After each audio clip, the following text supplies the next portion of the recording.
Okay, it is 6:30, Tuesday, August the 19th for Finance, Legal, and Audit Committee. Call to order, please. Roll call, please. Garfield. Here. Burrow. Here. Mensch. Here. Rolfs. Here. Peterson. I'm here. Miller. Here. DeWitt. Here. Pence. Here. Mayor. Here. 9 present. We have no public for public comment. Treasurer's report. Any comments or questions on the Treasurer's report for July?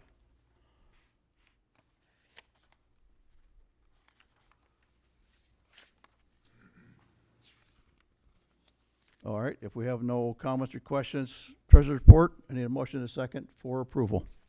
So moved. Second. Roll call, please. Burrow. Yes. Rolfs. Yeah. Pence. Yes. Peterson. Yes. Miller. Yes. DeWitt. Aye. Mensch. Aye. Garfield. Yes. Mayor. Aye. Roll call carried. Next up is Iroquois Economic Development Association donation.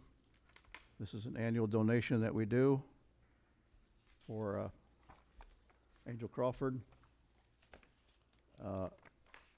She does a great job for the county. I talk to Angel once or twice a week. I get an email from her almost every day about what's going on in the county or what we can do to, if there's something of interest that might be of the county or the city. She does a great job. I think she does a great job for her position. When Well- was the last time she's been before the city council to give a report? Because before I got off my last term, I can't remember her ever giving a report to the council. That is a good question. I do not know. Because I know she has to give a report to the county board. I don't I'd like think- to know what she does for the city in general. I don't think she has been here after the new administration, but I think the last I know is that she was here when the UARCO building, the new business that was opening, and then she was here. I remember I that. think you're right. Yeah. She was here for the laborers union presentation too. Yeah, that's right. Yes. I mean, if we give her money every year, it'd be nice to get a yearly update of what she does. I'm sure she would. We ask her. I mean, she's asking for money, you think she'd be here in person. Okay. You want to table it for now? What's your? So that's an annual donation you said that we give for what purpose? Economic. To support her? Just to support the economic development? Yes. I mean, she does a lot for the county. Yeah. I mean, but as far as the city, one or two things I've seen in how many years. That's just me. I would agree. I think it's only fair, our due diligence, to understand what the money's going towards. Exactly. So. Okay. I'm gonna go ahead and make the motion that we donate to her, but I think we reach out to her and have her show up periodically and report what's going on. So. I'll second it. Okay. I think that's a good recommendation, and I will pass the word. Okay. I would say quarterly. Yeah, that's fine. Okay. All right, I have a motion and a second. Any other discussion? Roll call, please. DeWitt. Yes. Garfield. Yes. Mensch. Yes. Miller. Yes. Peterson. Yes. Pence. Yes. Rolfs. Yes. Burrow. Yes. Mayor. Yes. Roll call carried. We put on Facebook today, so we are releasing information now. We are doing the City of Watseka and the county, Iroquois County is having another electronic recycling event coming up September the 6th. That is on a Saturday, and that is from 9 until noon in the Riverside parking lot, like it was the last couple of years. They're kind enough to let us use that nice big parking lot.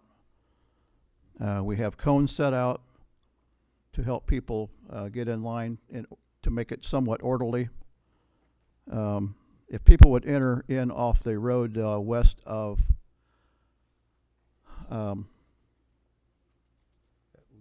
Lloyd Laird Road, Laird Lane. next to, what am I thinking of? Between Runnings and then. Runnings, yeah. Yeah. If they would enter off of Laird Road instead of off the main entrance, that way it comes in a little bit better, a little bit easier, and get organized.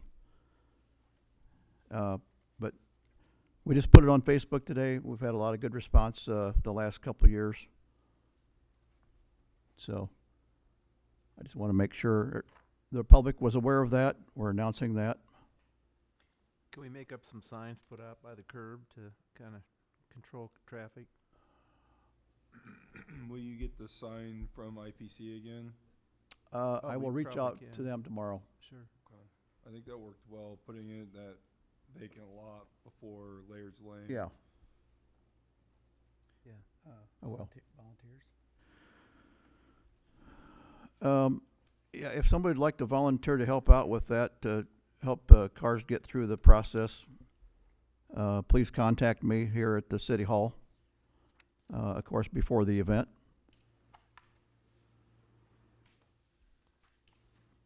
All right.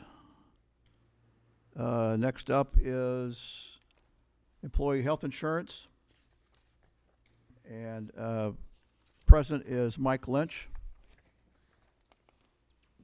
who is our insurance broker, our current provider. And thank you for being here, Mike. My pleasure.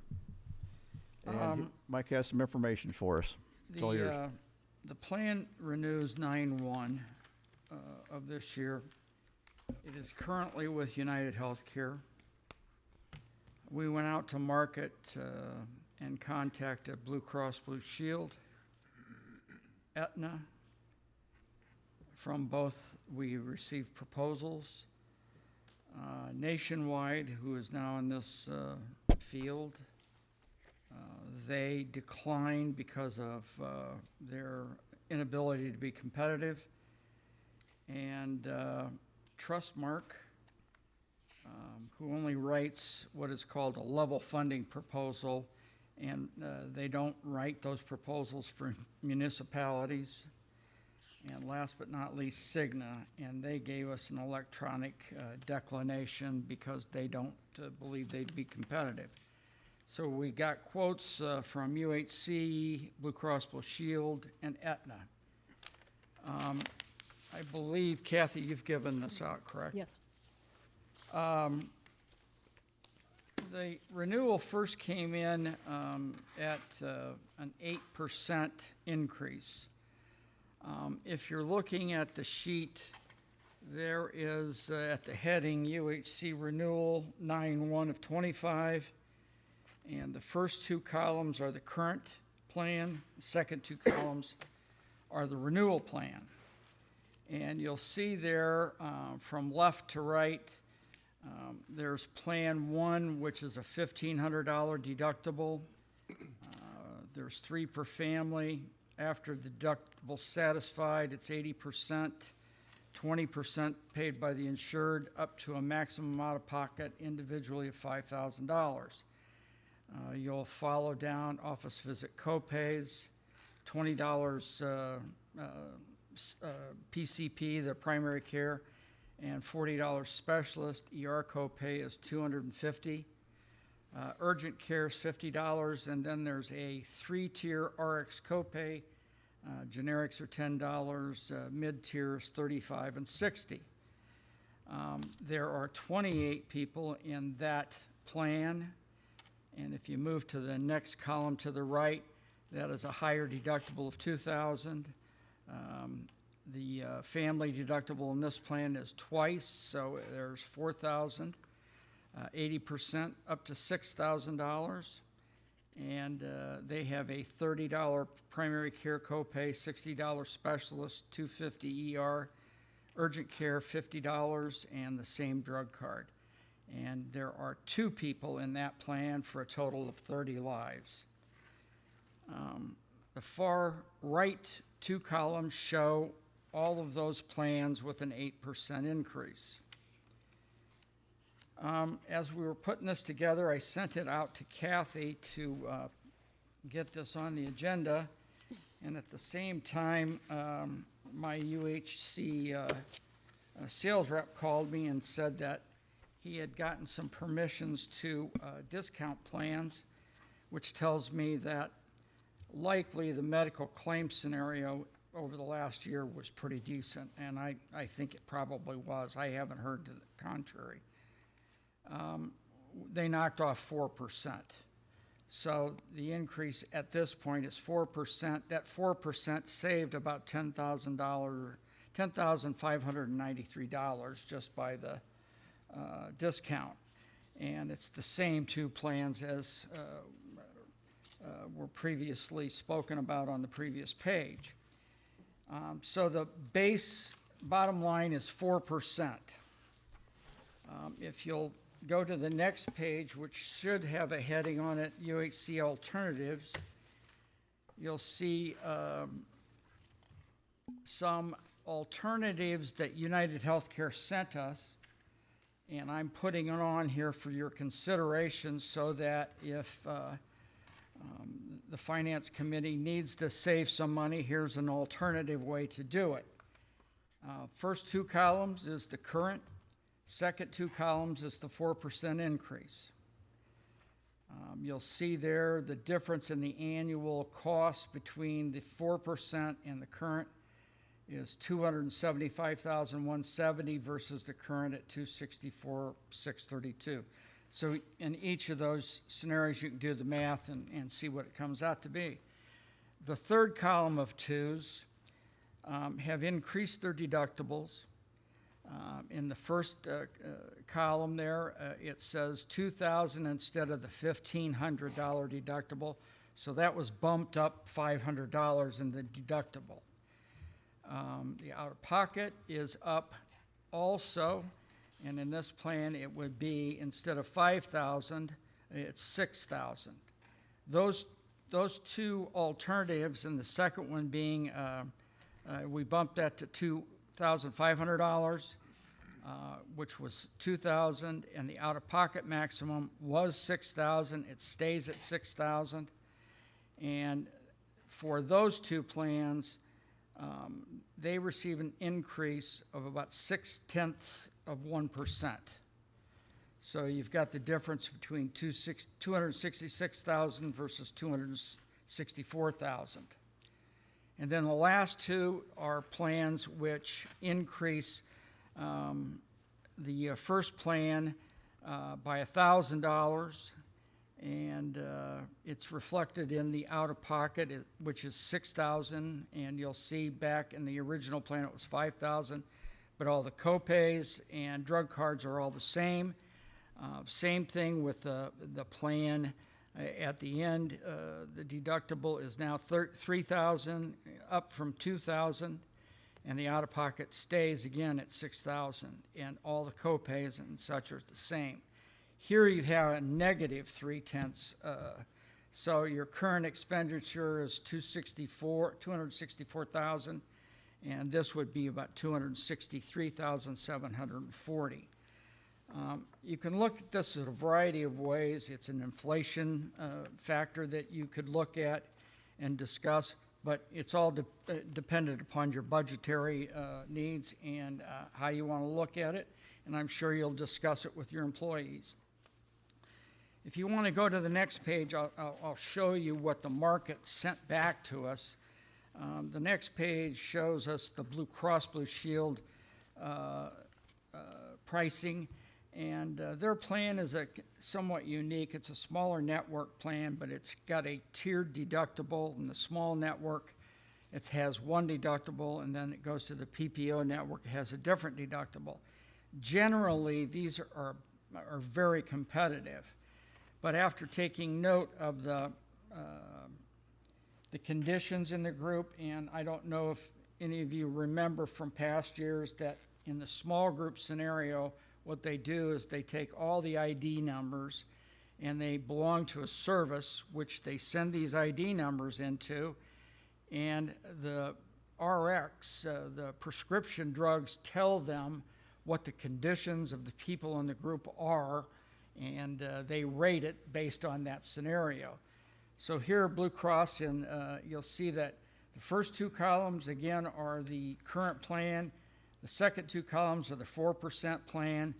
And then the third two columns are the Blue Cross plans. And this first one, as close as it can be to what's current, is about 37% higher. The last two columns are even more competitive, and it knocks it down to 19% over current. So neither one of them give you a good platform for you to dive off of and save any money, or keep it close to what you're spending right now. The next page after that is United Healthcare versus Aetna. And again, the first two columns are current. Second two columns are the renewal at 4%. And Aetna made propositions that come out to about 105% over what you're currently spending. So all in all, last year we had very close numbers from Blue Cross and United Healthcare, and United Healthcare was lower. This year they're still lower. And if there are claims on it, we'll see it from United Healthcare next year if it continues on a static line. So let me also say that in addition to the medical, which that discussion just took place, there's also voluntary vision and voluntary dental, and the UHC voluntary dental, we compared against Blue Cross. It did go up about $80 a month from what it is currently, but it's still far below what Blue Cross would have been at about $1,098. Vision is the same way on that ancillary sheet.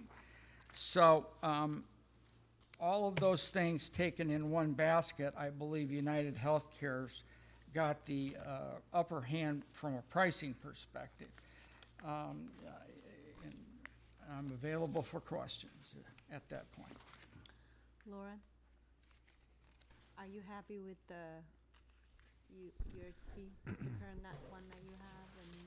And I haven't heard any issues with UHC. I know there was a lot of back and forth when we originally switched from Blue Cross, Blue Shield.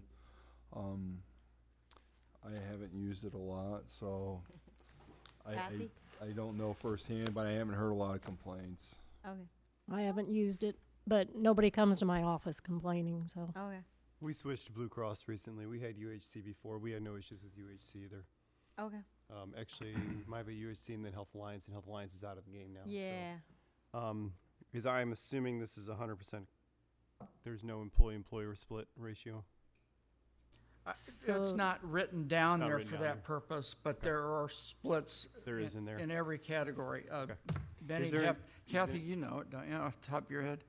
They pay for the employee 100%, and family, the city pays 50%. Okay. Is HSA an option? It could be. You haven't explored It was that previously. discussed. It was discussed. And I don't think we added it last year because of a lack of interest maybe, Sure. but it can be added. And in your opinion, Mike, would that adding an HSA, increasing deductible, and allowing them to invest into that, would that? It likely would be lower on a total dollar amount, when you compare the two plans that you've got right. Those are, I'm not going to sugarcoat it. Those are rather low deductibles. They in are this extremely low. You marketplace. guys are very fortunate. They're very low. And mostly I see median deductibles at 3,000 and up level. Large corporations, they do that as well. We've got a banking association. We've got 6 plans, and the majority of people are all in the higher deductibles. So, and there's 3,000 people in the group. So, all in all, the pricing is good. It might be better, but there's a learning curve also with the HSA proposition, because the city has to decide if it's going to invest money that goes into the individual's HSA account, and or what plans they want to lay out for the purpose, meaning deductible structures. And it's a good idea. I think they're underutilized at almost every point I see it. People don't, although it's a dollar that's not taxed, like a 401k, people just don't want to go putting that money in there. Now, time after time, if you show these things long enough, it's very possible that people get the idea and start doing it. Right. The numbers go up each year, and I didn't come memorized. I think right now it's 3,750 or 3,800 singly up to, and there's a catch-up provision, and then the family is well over $8,000. I just didn't memorize it, so it's a good idea, and if you want to see quotes, we can do it. I would suggest, however, that 9/1's your effective date. Do something in the first quarter of the upcoming year to discuss with your people how it's to be done. We can get you all the numbers and show you examples. There are multiple financial institutions locally that have HSA banking available. You could allow the individuals to pick their own HSA account location and how much of that you want to participate. In this situation, I think there'd be a savings in premium because let's just hypothesize that you go to a $2,500 or a $3,000 deductible. So you have a high plateau there for which people can throw money into an HSA account. And if they learn the right way, every year they get funded, if you will, they put money away, you can then look at the following year and say, do we want to raise it to another level now that the majority of the people have funded themselves? I see conditions up in Kankakee where large companies have gotten people funded at the $2,500 level and then go to a $5,000 level. So if we're looking at 100% co-insurance after the deductible, it's a self-funded plan in the great sense, the deductible. And it could be a combination, you're putting money in, they're putting money in. And then after it hits the $1,000 mark, you look, how can we take this to another level, lower cost, and put more money in? So that's the idea I've always felt was the most appropriate in the marketplace. But you have to be committed to it. The city has to look at whether it wants to be committed to an HSA account and or, along with the employee. If you don't, it sometimes fails, I believe, because there's a lack of interest. And it doesn't have to be a matching of equal value. It just has to be a contribution based on if you're in it, here's what we'll do. It can be 2/3, 1/3. Any example you want to come up with is yours to use. I think the biggest problem we have with the labor turnover that we have, it's hard to get it going and maintain it. If you had an older workforce or longer term, it would be easier to sell, than. Well, I think it's the younger generation. They don't understand that you're putting money in a savings because you're going to use it, but when you're young, you're invincible. And I would argue that they're the people that should be. They need it. They should be, but they don't. Should be They just doing don't that do it. now because when you're young and single, it's easy. Yeah. I won't drink this week. Yeah, right. You say that. Yeah.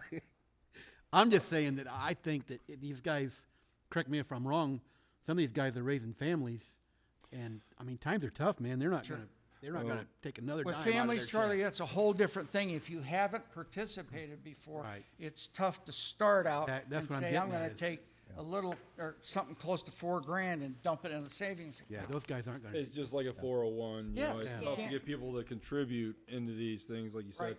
when you're young and you're making, $20 an hour, it's hard to take that extra $100 out of your Exactly. paycheck, even though It's the pre-tax. family person that doesn't have the general. Don't get me wrong, I abilities to agree. I jump think it's in. a great But idea. Again, I can argue that a couple of different ways. Each one of these accounts is allowed to be funded on a monthly basis. Right. So, if you're single and you want to throw $66 a week in it, You come close to having $1,000 in there, you know, or 780 or whatever it comes out to be. There's lots of ways, but if you're not able to let go of the money and not use it, now you can use it for what it's there for. Right. But, you know, it's hard. But in answer to the question, yeah, it can be added, but you have to have a plan, and I think you have to stand behind the plan that makes sense to you guys. I think it's often offset too with a lower premium for the employee too. So they all, to me, they see that lower premium. Okay, I can invest a little bit into this, and that's theirs long term. That's theirs forever. So We have to run this by the union anyway, right? No. No, we can change the health insurance all we want? Yeah. This is not, the union has nothing to do with our health insurance. This is all city. It should fall under management, right? But still, to me, we gotta, well, I the way would turnover is right now and keeping guys, we need to, Well, we have to be careful with deductibles and things like that Yeah. because Yeah. they see that increase. That does scare people off. right, but at the end of it, it's just an offer. So they sit down and say, you know, which one do you want? Do you want the PPO or do you want the HSA? And they have the Well, I was choice. just going to And ask so- that. Right. We can offer both. Absolutely. You know, you can have as many as 5 plans. I wouldn't do that. No. You know, all you do is confuse people. So what? But right now, you're split 28 and 2 in a $1,500 and a $2,000 plan. It might be smart to have all 30 in one plan, Agree. I agree. and then look at a second plan as an alternative for that purpose. And building on what he just said, you take the savings from what you were paying necessarily.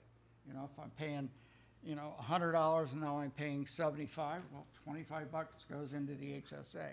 You know, pick any example, but there's a savings. And then the same thing for the city.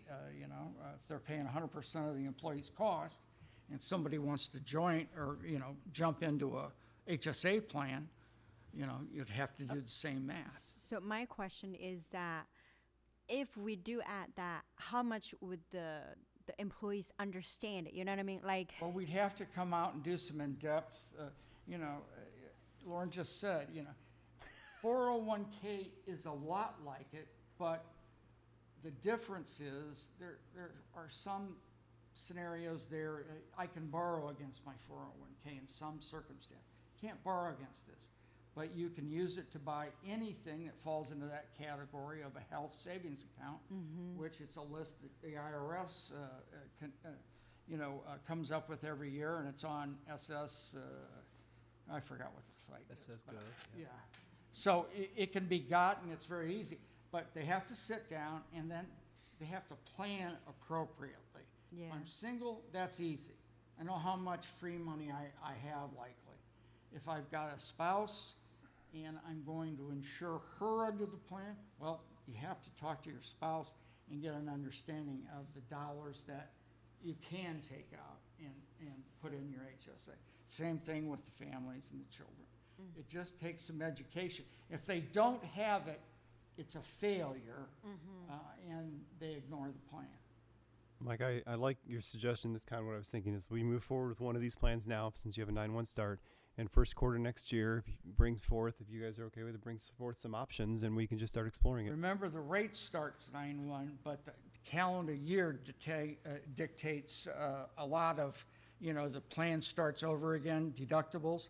So I would suggest maybe between 9/1 and 1/1, you come up, I mean, we can put a plan in there, that's no problem. But 9/1 to 12/1, and then quite possibly at 12/1, 12/31, get rid of a plan, and so we have the 2 that everybody wants, something of that nature. Thanks, Mike, for negotiating this. That was one of the hardest problems with budgetary. Always. And No, and luckily, Terry, this is not like a 12-person plan is. The city has more than 50 people employed as they do the ACA count. So its underwriting is different than small group in that they have to look at your medical conditions. And it's, when the conditions are good, it's a positive for you. Because last year we were able to get rates at the base and negotiate. This year, there must not be too much, except those rates we got from Blue Cross. They think there's something there. And I have no idea of what they are, and they won't tell us. It's covered under the Privacy Acts, so. I think Okay. Lauren and Kathy could probably answer this question more, but, you know, if we would propose the 4% and then drop down to the minus 0.3, I mean, it's mainly in deductibles, isn't it? Yes, and And whether the employees would accept that or not, but, Right. you know, I don't know, Kathy, if, their out of pocket is gonna be a lot less. do you have so- an intranet here that you can ask people to write in and, okay. Nope. I'm just trying to figure out a way, they don't have reporting for this size group. If I have a group of 100 or more, I can go to them and tell me how many people satisfied their deductibles and they're out of pocket. I can't do that here because that report doesn't exist. But if there's a low amount, So you're suggesting the increase on the deductible to get the 0.3 increase or the negative? I'm just throwing it out there, you know, as far as the budgetary part, you know, we would be about where we were last year, but, you know, the Saving 4% is livable because I know we budgeted more because of, you know, I would rather not change the benefits. Yeah, I want we're to offering keep the right now. way like it I is. And think we here should leave it is, the way on it both is. sides of the fence here, I don't like increasing the deductibles without an option of HSA or something. okay. I can get it. I and we think, can- you know, I would suggest for employees' sake, retainage, stick with the plan we have, and then we come up with an alternative option. Okay. And that way, if we do an increase, well, here you have an option for HSA. I like that idea. This way, you're not scaring people off. Yeah, I know. I agree. We can get 3 or 4 of them, put them on a sheet and show you what the numbers are. That'd be good. Thank We'll you, try to Mike. do it tomorrow. I think it and, looks, I have think it it'd back to be, you. I think it'd be fair for the employees. I'm just sake to throwing do that something out, like that, because, yeah. you know, I know everybody freaks out over deductibles. Some Yeah. people look at it and some don't. I think Yeah. the family people will, and, Yeah. you know, I think that a Depends how lot of much you people, use it, though. a lot of people do appreciate our benefits. We have good benefits, so when we start seeing an increase, that's, But when they have adds to to it. pay part of their family, you know, they're gonna pay a little bit more now, you know, with this increase, so that's what, you know, that's the other side of it too, Mhm. so. You know, it's always been my thought that the deductible's one part of 3. You know, you've got the deductible, and that's outpatient, inpatient, x-rays, things of that nature. Then you've got co-pays for doctors and stuff. You got co-pays for RX. So 2 of the 3 things is driven by co-pays. And then the deductible, well, when it hits, it can be tough for some. Can be in the middle and increase by 500 and have a 0.6 increase and only go. Right. I know from being in business many years, we offer a heck of a plan, I mean, really do, Agree. Yeah. so. I mean, Kathy, you're the other employee in the room. You hear from many more people than I do. What's your thoughts?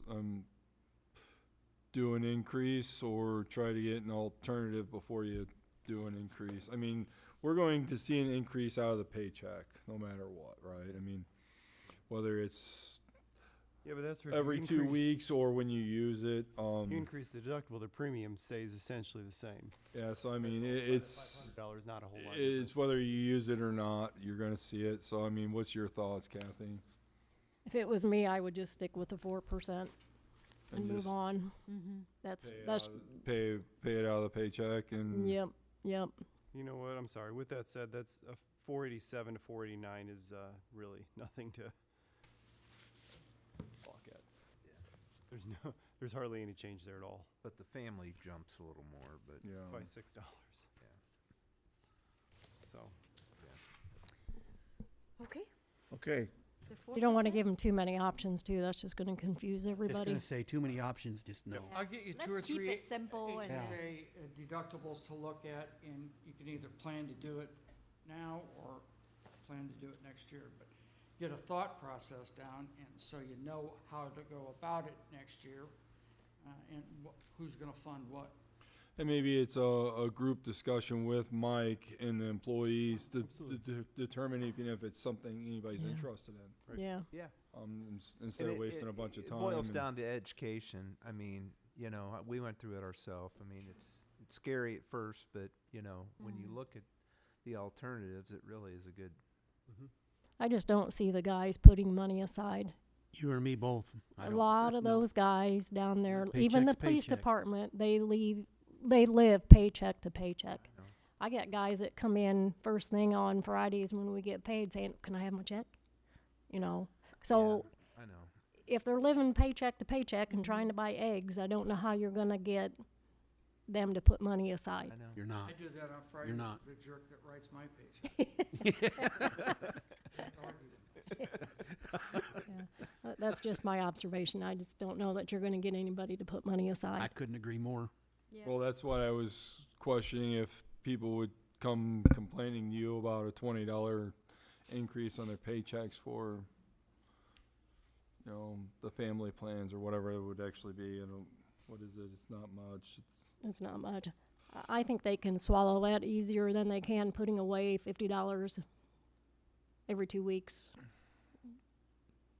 Times are tough. Yeah. Even though the city has excellent benefits and pays very well, it's still tough. Time you pay a daycare or school. Okay, any, One other thought that you said that, and I thought we talked about this at one point in time. Dependent care accounts. Has that ever been discussed beyond just recommendations? Never. Well, you can use the same concept on dependent care accounts that we were just talking about on HSA accounts. Flexible spending accounts are one part of that discussion. You can set aside, as an example, tax-deferred monies to pay deductibles, okay, on regular PPO plans. So, kind of an HSA account, but using a flexible spending account. Secondly, dependent care accounts. I believe right now you can put up to $5,000, and here's the way you do that is, I'm paying $467 a week or whatever it is right now. You stick that in your dependent care account, and it comes off your gross. But those expire, you have to use it or lose it, don't they? Those things can be used in a year and $500 carryover. But an example I just gave you, 500 though. but you're not gonna blow, you're gonna blow through that money. You know what it costs. That's planning, that's, yeah, Exactly, but, exactly. yeah. And all I'm saying is, if you're in the 20% tax bracket, it's a $200 savings to you on $1,000. So why wouldn't you do that? And I'm just saying, that's thoughtful, ways to go. And I can get you some printouts and you guys can review it. No, I know We we can all- discussed this 2 or 3 years ago. can we offer these FSAs, HSAs, Correct. can we offer them to the entire group, even if only 2 or 3 elect Oh, yeah, to? there's no there is. I just didn't know if there's, 50% of the group have to, no, okay. No. The group has a percentage that they require, greater than 50% participant. But in that scenario, no, they don't have that. Now, you do have a cost effectiveness basis that if only 2 or 3 of them take it and there are fees that you have to pay to set it up, do we I come prefer to keep it simple. close to paying for it, if you will? And I don't think at the 3, 4, 5 person level, you would you would be able to pay for it. But if we do it right and explain it right, anybody that's paying daycare and doesn't put money in that, they're crazy. So, With that daycare, doesn't it have to be state paid no, or state no. If you're paying it, well, they state license? They have to be able to- well, I don't believe that that is part of the deal, but it could have some, they have to be filing a tax return, I'm sure, because you'll put their tax ID number in the form that sets up the arrangement. So that's the deal. If it's non-declared income, then there's a problem. Or that person's gonna cause another person a problem. Okay. So it has to be done right. Okay. Any other questions Thank for you, Mike? Mike, for the explanation. Thank you. I'll get that done tomorrow on those HSAs, and I'll find out the FSAs and dependent care accounts and what we have to do. Thank you. Thank you. Drive Thanks, safe. Mike. Good night, Mike. Okay, this is due 9/1, correct? Mm-hmm. Yep, so you need to So make a we decision. need to make a decision, Yes, this meeting? yes. 4%. Okay. Anybody suggestions? Do we want to stay with the 4% increase, keep the benefits like they are now, just go with the 4% increase that I'll Mike- make that motion. I'll Mike- second Mike that. was able to get it down to? I'll third. Okay, we have a motion and a second. Roll call, please. Garfield, Yes. Mensch, Yes. DeWitt, Yes. Miller, Yes. Peterson, Yes. Pence, Yes. Rolfs, Yes. Bro, Yes. Mayor. Yes. Roll call carried. Okay. We have one other item here in finance. We need to transfer $250,000 from the general fund, 1-10-8,000 into the street and alley fund, 6-10-9,000. I need a motion and a second. I'll make that motion. Second. Roll call, please. Bro, Yes. Garfield, Yes. Rolfs, Yes. Mensch, Yes. Pence, Yes. Peterson, Yes. DeWitt, Yes. Miller, Yes. Mayor. Yes. Roll call carried. All right, last item. Do we have any other committee member inquiries for finance, legal, and audit? Anything from anybody? All right, motion to adjourn. I'll make that motion. All in favor? Aye. Aye. Thank you. Okay, next on our list, Public Works, Water, and Wastewater agenda. Call the meeting to order. And Kathy, would you do roll call for us? Miller, Here. DeWitt, Here. Mensch, Here. Garfield, Here. Peterson, Here. Pence, Here. Bro, Yes. Rolfs, Here. Mayor. Here. 9 present. Okay, seeing as we have no public here, I guess we have no public comment. So we move on to Lauren. Good evening, council. I'm just gonna skip through to our bigger projects to discuss, where we're at with them. Our test well, the 16-inch casing's been drilled and set. They started pumping water today to develop it. They were pumping around 570 gallons a minute, just to flush the well out. And then they added chemicals today. They'll be back tomorrow to cycle that. So what they're doing is they're cleaning the screens and the formation around it, because obviously all the clay and everything while drilling plugs everything up. So you're pretty critical to get in there and develop that right away. So we ended up putting in a bit of a temporary drive yesterday to get that crane in there because of the rain we had over the weekend. But we were able to get them in there, working on that. Tomorrow they're going to probably step up to about 750 gallons per minute. They're shooting to run it to about 1,000 or more gallons a minute. What they'll do is they'll run it up until they start seeing the draw down, the water level in the casing drop to where they know they're at their max pumping. Once they get this fully cleaned, pumped, and then they'll do a 72-hour pump test to make sure they'll get a baseline on what it's capable of doing long term. And at that point, they'll do some more water quality testing to make sure we're not drawing anything into that well that's going to be contaminants of any sorts. So that's a plus. Once we get the testing and get everything back and we know where we're at with things, we can look at treatment. At the basic, we'll have to do chemical treatment. We'll see if we need to do anything else. If we can get away with just basic chemical treatment to start with for a well house, we will, but we'll design that with iron filtration in the future so we can, seek grants and money to do some polishing on that water to increase the quality. So good news there. Obviously you run the risk of drilling a well anywhere and not finding water or not getting water out of the ground. So it's a good start so far.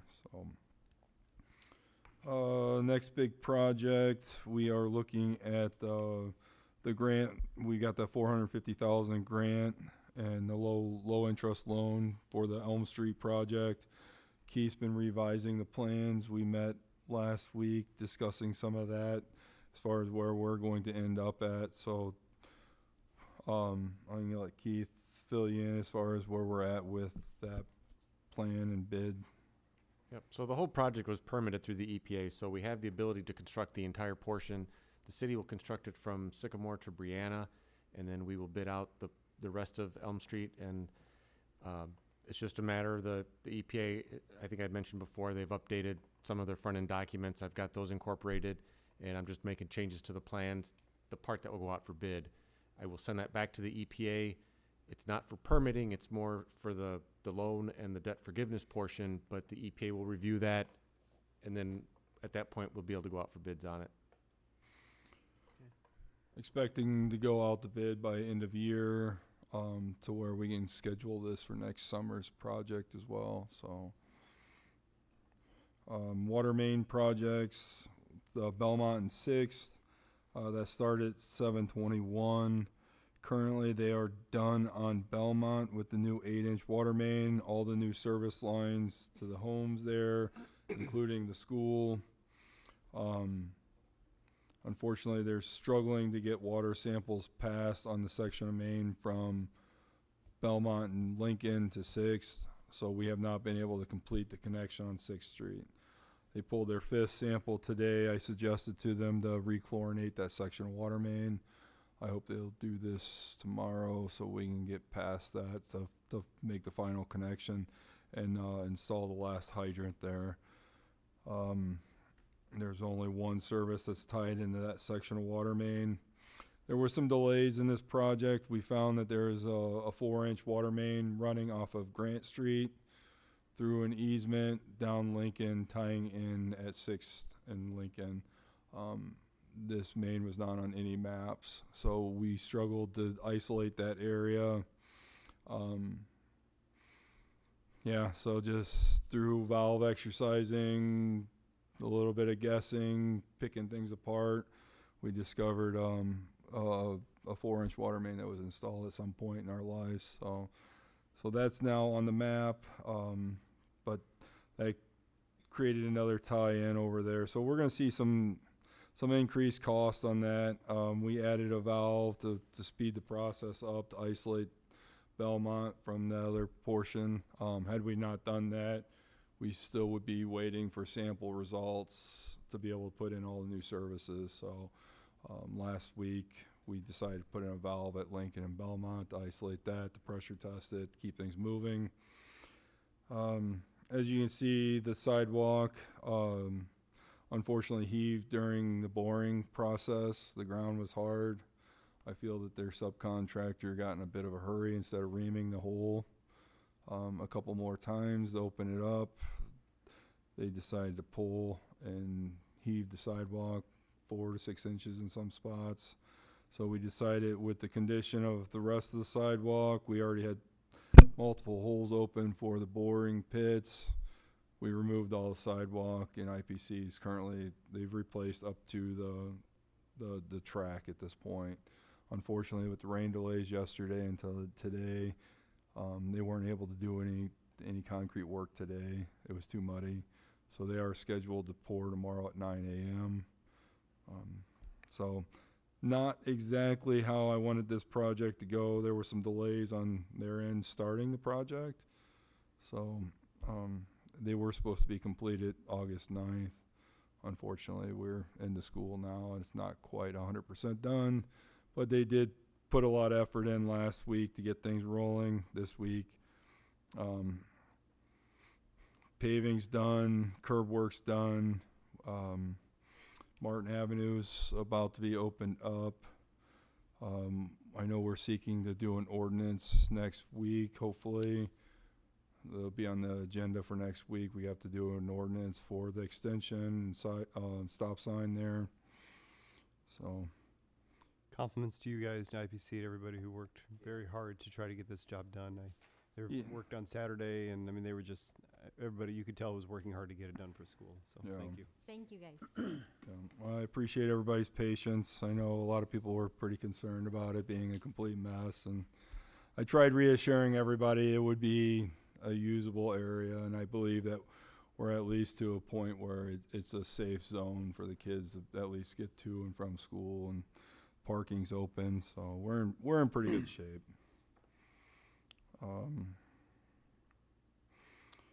Let's see, water main project on Elm Street.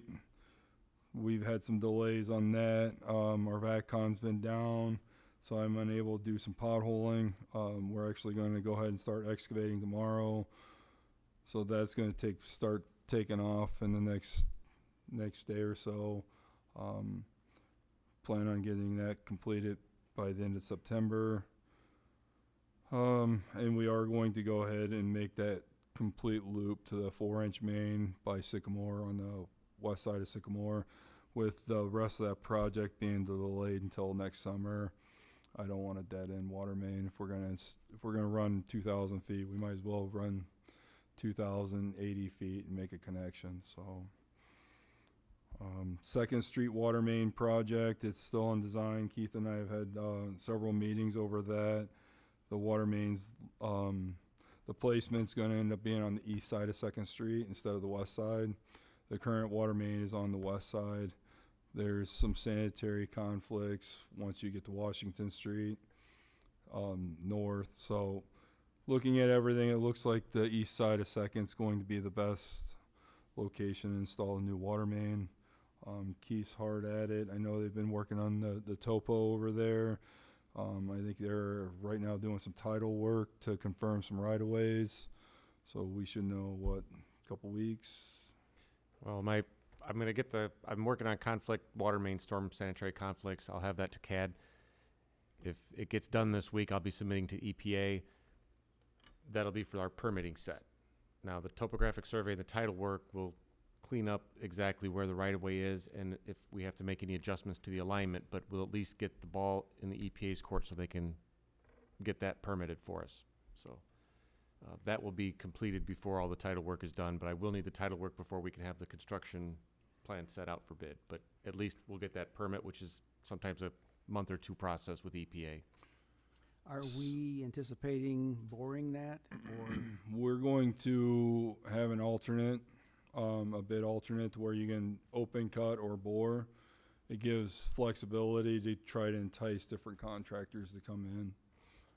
If you lock it down to one or the other, you're gonna cut yourself out of bids. On the east side for the bus parking on South 2nd Street, Yeah. that's all concrete there. I didn't know if we just bore underneath it or whether we had to. Will it be out in the street, won't it? Or will it be? No, it'll be out in the right of way. Okay. Yeah, it'd be the east side of 2nd Street and the south side of Cherry Street. We bid the Belmont and 6th Street water main the same way. We had a base bid for open cut and an alternate bid for directional drill. In that project, the directional drill was actually the lower price of the two. But like Lauren said, that allows a few other contractors to be able to bid it. The directional drill is a specialized, so you get a subcontractor to do that. The open cutting, there's a lot more underground contractors that can perform that in-house. So likely we're going to go out to bid before we get our EPA permit to do this work, because this is TIF funded that we need to get out the bid. We need to award it before December 31st in order to lock in the funds. So keep that in mind. We may end up having to do a special council meeting depending on timing, and so we'll keep everybody updated on that. Wastewater treatment plant. We had discussed the permit renewal and the smart BPR system for the phosphorus removal. I originally discussed bids for the variable frequency drives for our oxidation ditch. My first bid was $125,000. I reached out to Metropolitan. They came in at $94,951. So about $30,000 savings there. But then I applied for an Ameren incentive for energy efficiency and I was awarded $25,600 to go toward that project. So unfortunately I need to get approval for the VFD project to sign off on the Ameren incentive. So I'm going to put it on the agenda for next week. I'll get the proposals to everybody to review, and I'll attach the Ameren incentive program as well. So I mean, we're saving about $55,000 between a better bid and the Ameren incentive. So I'd like to move forward with that ASAP. I think that Ameren incentive is only good until the end of this year. Sounds good. Still waiting for slide gates. I need to reach out to that company and see what's going on with those. Pumps have been ordered, just waiting for those. Those are, I think, 11 or 12 week lead time. On the parks, as you guys can see, we've started on the Oslet grant across the street. We got the concrete pad poured this week, or last week that is. The weeks blend together around here. So the pad's been poured on Friday. Unfortunately, it's a 28-day cure time before we can get the equipment installed. So that equipment will be installed, and along with the wall and the graphics, mid to late September. So that's exciting to see some movement there. Still working on getting multiple bids on the pickleball. It's been a bit of a struggle. We've only been able to get one bid on that part of the project so far. We'll be starting on the sand volleyball court next. Keith's got that laid out. Just kind of working through some adjustments on fitment there. Still working on, I think you submitted the IEPA permit for the water main extension. Yeah, so the splash pad we submitted to the EPA for a permit. I've had a couple back and forths with the design engineer or the review engineer on that, so I had to update something for her, and I'll be sending that to her tomorrow. So hopefully we get that permit here before too long.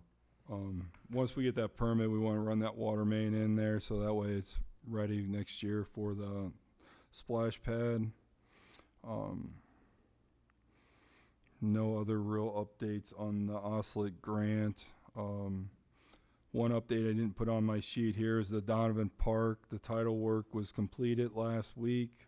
Oh, good. So the Donovan Park is now part of the city officially. So I need to go through there and put a list of assets and costs together for Kathy still. I haven't forgot you, Kathy. I'm busy. And then I'm going to put together a list of things that need to be done sooner rather than later. Would you do some add-ons and then maintenance of that park? Because I feel like it's being not being taken care of very well, and then so now since we have it, we could maybe at least it doesn't have to be super big or anything like that. Just we're gonna start with getting the equipment that's worth keeping repaired and up to snuff, and then removing equipment that's not obsolete good, and really not needed, and then we'll look at what we can add to the park to make it kind of spruce it up a little bit, maybe. Because all the other parks are very nice. And yeah. Some of the trees are probably going to need to be removed. Some of them are in pretty bad shape. So we've got some work to do over there, but at least we have the ability to do it.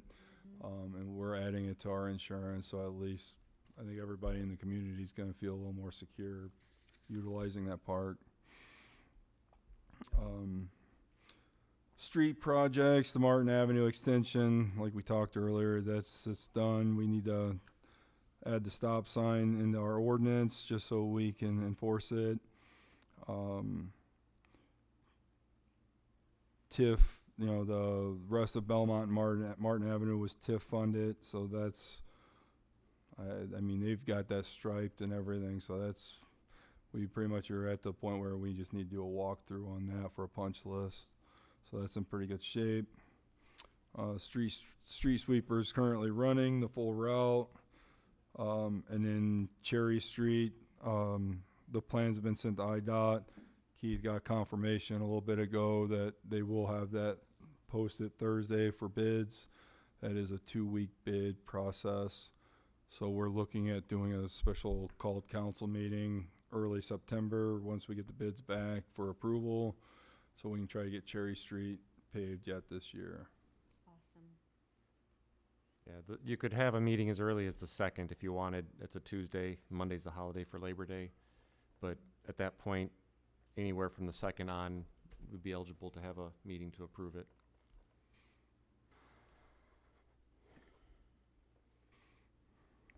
So maybe food for thought next week. We can maybe put on the calendar with what works best for the entire council or the majority of the council.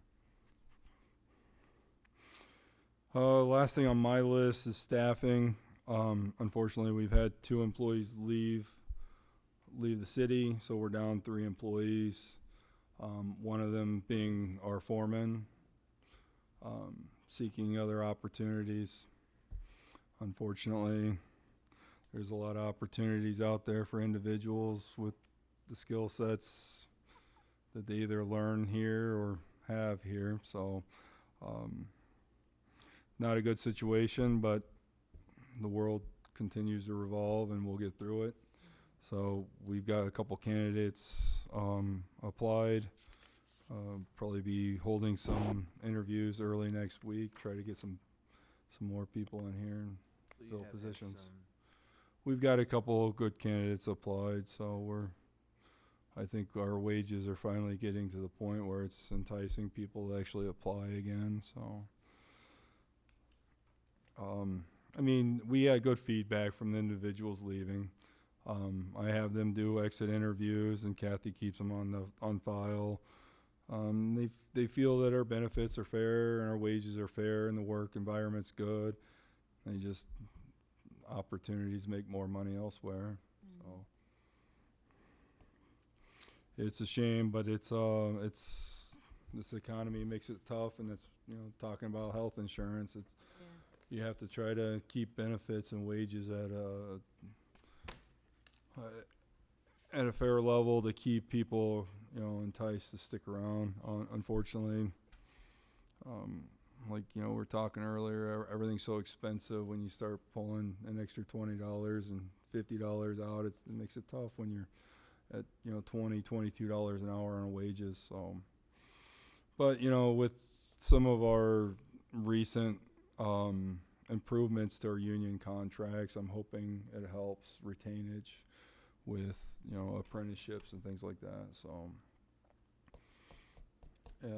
that is, I mean, any questions on anything? No.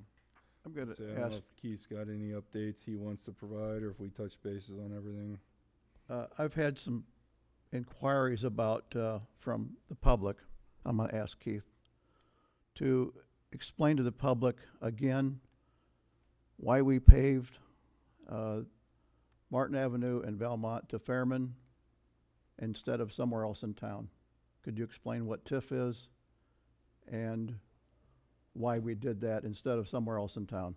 Sure. So the TIF districts are tax increment financing districts, and it sets when you set up a TIF district, that sets the baseline for the taxes in that area. So let's say your taxes for all the properties are $100, and then the next year the taxes come in at $105. That extra $5 gets collected. It does not get distributed to the different taxing agencies, the school, the city, the park district.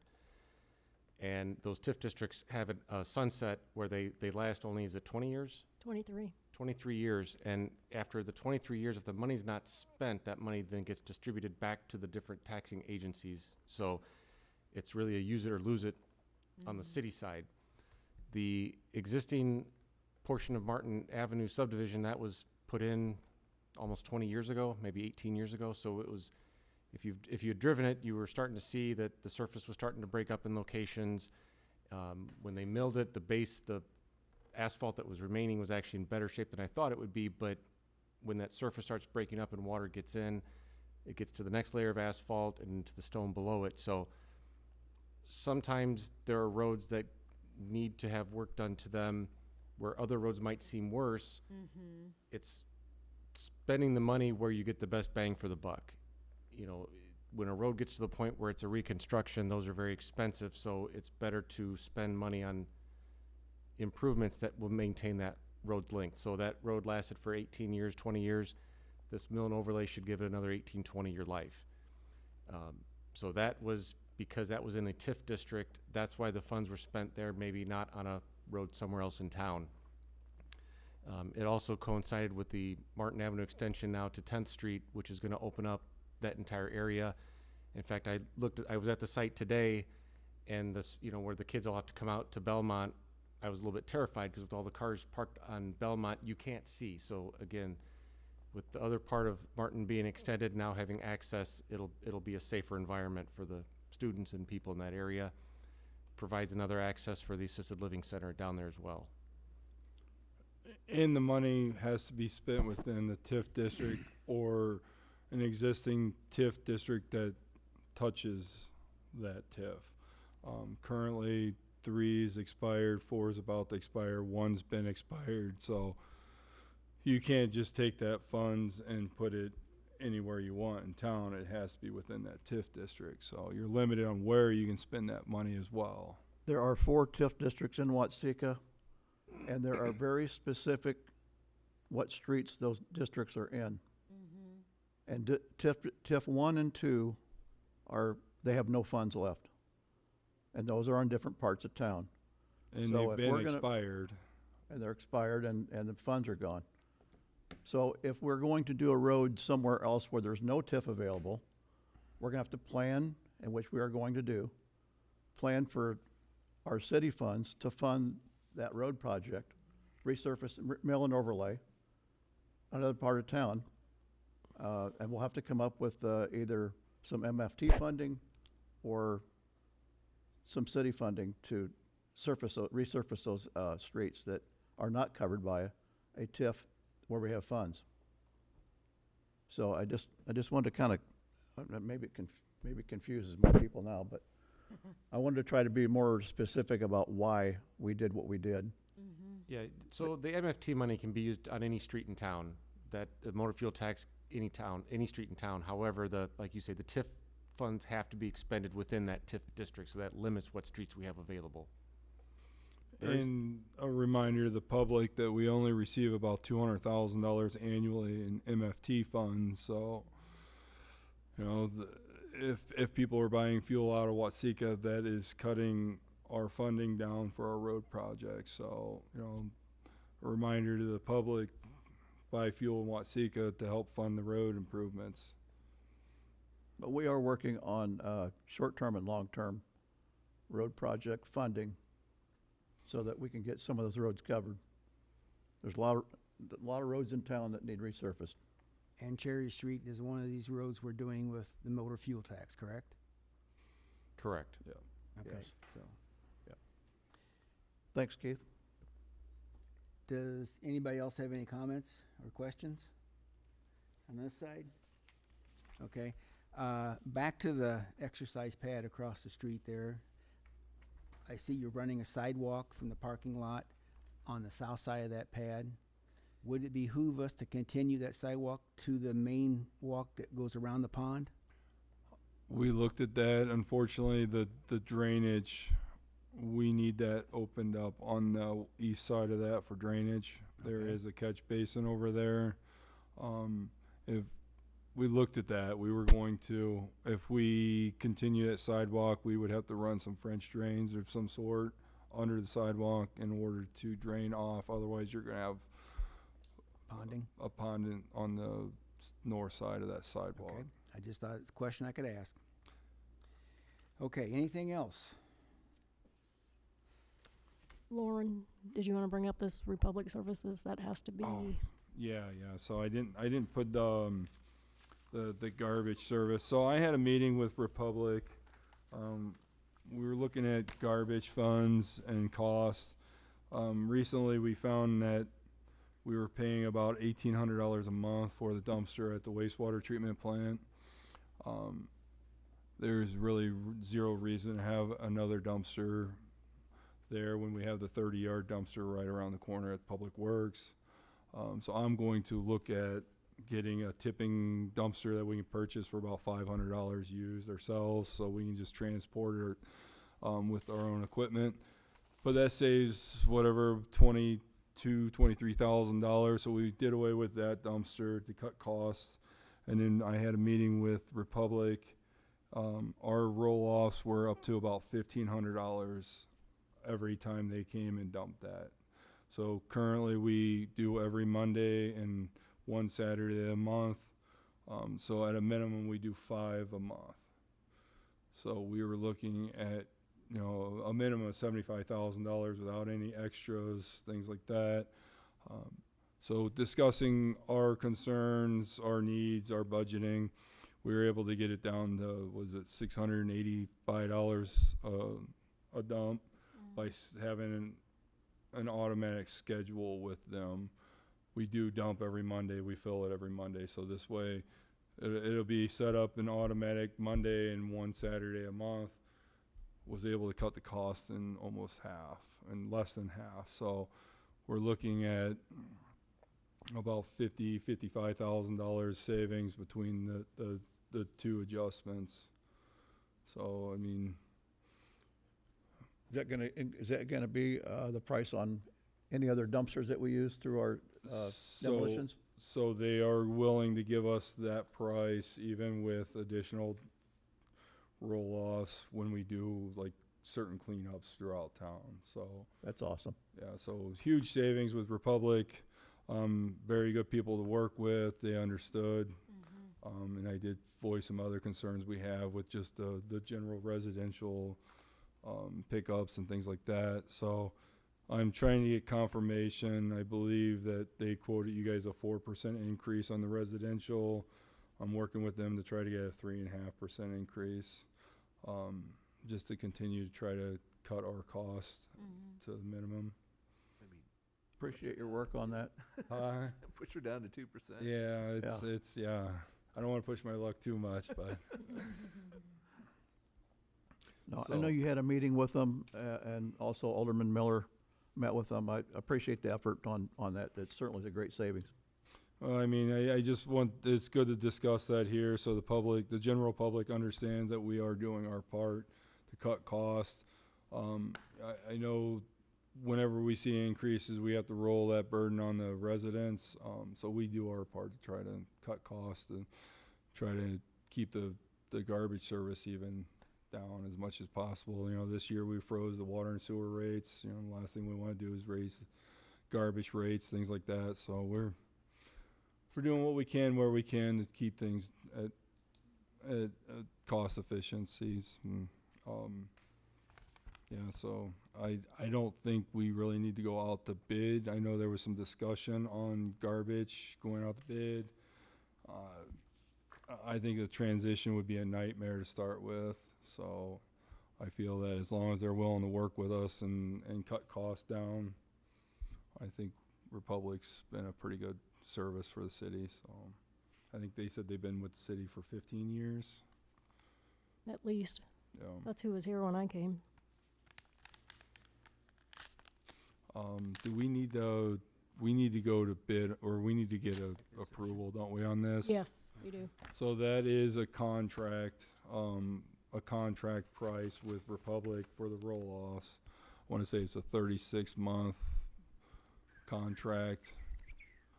And there is a 5% annual increase on that, which is small dollars compared to what we've been paying. So at least we can budget accordingly annually and know what we're going to be paying. So do we make a vote? Need a motion? 3-year contract, you said? Yeah, isn't it 36 month? Yeah. I gave everybody a copy of that. Last time. Yeah, it's good until, well, yeah, 8 of 2026. So that's not. Rate firm until 8 of 2026. Increase 5% 8 2026 and 5% on 8 2027. Yeah, I want to say it's a 36-month Okay. contract with a 5% annual increase. Okay. It's a heck of a savings. Unfortunately, I don't, unless we decide as a city and council that we want to do away with the dumpsters and go back to what we did in the past, where we did a one-time citywide cleanup where I think they used to get, 6 or 12 dumpsters. I don't know if that's a good thing or a bad thing, but I think, A lot of that was done with volunteer help. you know, The JCs, when they were still around, they helped and everything else like that. It took a lot of manpower. I think the weekly dumpsters helps keep the garbage off the streets and curb lines. Absolutely. We've been doing everything we can to patrol it, to keep garbage from out of town. Unfortunately, there was a lot of abuse when I first started, and they, caught on that pretty quickly. It still gets by us. Unfortunately, there's workarounds for people utilizing residents in Watseka to haul their garbage in. So we can only do so much, but we have reduced it. When I first started, they would fill 3 dumpsters on a Monday, and we're down to just the 1. So Okay, that's awesome. Thank you, Lauren. I need a motion. You need a motion for this contract? I'll make the motion. that we I'll accept it. second that. Okay, we have a motion and a second. Garfield, Yes. Mensch, Yes. DeWitt, Yes. Miller, Yes. Peterson, Yes. Pence, Yes. Rolfs, Yes. Bro, Yes. Mayor. Aye. Roll call carried.